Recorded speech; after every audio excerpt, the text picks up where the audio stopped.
سندھ کے ضلع گھوٹکی میں ایک عجیب و غریب واقعہ رونما ہوا۔ آپ سن کر آپ کے جو ہیں وہ رونتے کھڑے ہو جائیں گے کہ یار اس طرح کے واقعات ہوتے ہیں اور اس طرح جو ہے وہ اندر کی آگ لوگ جو ہے وہ اس طرح بجھاتے ہیں۔ ہوا یوں کہ سرحد کے علاقے میں ایک نوجوان علی مرتضی کھوسو رہتا تھا۔ علی مرتضی کھوسو جو اپنے اسکول میں ادارے میں ٹاپر تھا اور اس نے محنت کی اور ایک بینک میں ملازمت لی کراچی میں۔ ایک ڈاکٹر جس کا نام سحر تھا اور سحر جو ہے وہ سحر ہو گئی اس علی مرتضی کھوسو پر۔ علی مرتضی کھوسو نے کہا کہ آپ جب تک اپنے ورثاء کو راضی نہیں کریں گی میں تو شادی آپ سے نہیں کر سکتا۔ آپ اپنے ورثاء کو راضی کریں، میں شادی کرنے کے لیے تیار ہوں۔ یہ اپنے مستقبل اپنے فیوچر کو بنانے کے لیے کراچی کے ایک نجی بینک میں ملازمت کرتا ہے اور اسے پھر گاؤں بلایا جاتا ہے۔ گاؤں جب جاتا ہے تو وہاں پر اس کے ساتھ وہ واردات ہوتی ہے جو اللہ نہ کرے کہ کسی کے ساتھ ہو۔ اس کا فیوچر بھی گیا، اس کی زندگی بھی گئی اور وہ اب دنیا کو دیکھ نہیں سکتا۔ ہوا یوں کہ اس کو بلایا گیا اور چائے میں اسے نشہ دیا گیا اور نشے آور چیز اسے کھلائی گئی، جس کے بعد بتایا جا رہا ہے کہ ڈاکٹر سیر اور اس کے عملے نے مل کر ان کی جو ہے وہ آنکھیں ہی نکال دی۔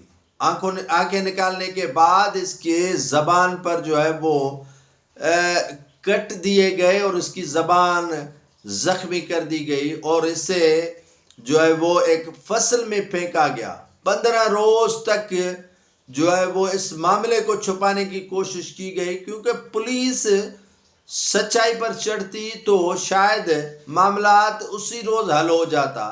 لیکن یہ نوجوان جب اسپتال سے ڈسچارج ہو کر گھر پہنچا تو اس سے پوچھا گیا کہ یہ آپ کے ساتھ واردات کس نے کی ہے؟ اس نے کہا کہ میں کراچی کے بعد جب گاؤں آیا تو مجھے بلاوا ہوا ڈاکٹر سیر کے طرف سے اور میں جب وہاں پہنچا تو مجھے چائے پلائی گئی اور چائے میں نشہ تھا۔ نشے کے بعد میں بے ہوش ہو گیا اور اس کے بعد یہ میرے ساتھ سارا قصہ ہو گیا اور میں آنکھوں کی بینائی سے محروم ہو گیا۔ اب وہ نوجوان علی مرتضی کھوسو آنکھوں سے دیکھ بھی نہیں سکتے اور آنکھوں کی بینائی سے محروم ہو چکے ہیں اور زبان سے بھی جو ہے وہ کافی لڑکھڑا کر باتیں کرتے ہیں۔ اور اس کے بعد پولیس کے خلاف سوشل میڈیا پر جب وبال پھیلا اور خبریں آئیں تو اس کے بعد پولیس بھی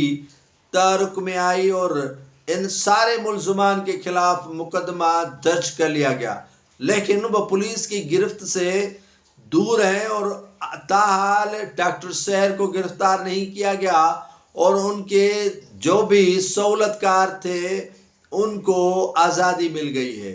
وہ تاحال سہولت کار پولیس کی گرفت سے دور ہیں اور یقین مانیں کہ اس معاملے کی انویسٹیگیشن پولیس نہیں کرے گی۔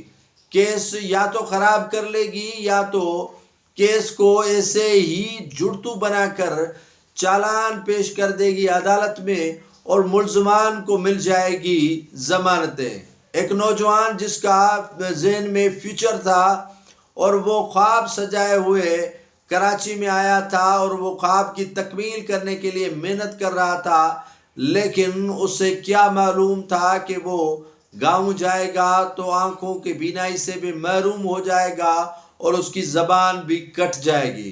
حکام بالا کو چاہیے کہ اس نوجوان کو انصاف فراہم کرے اور جو اس گھنونی حرکت میں ملوث ملزمان ہیں ان کو کیفر کردار تک پہنچایا جائے اور اس واقعے کی ساری شفاف تحقیقات کرائی جائے تاکہ دودھ کا دودھ ہو اور پانی کا پانی ہو۔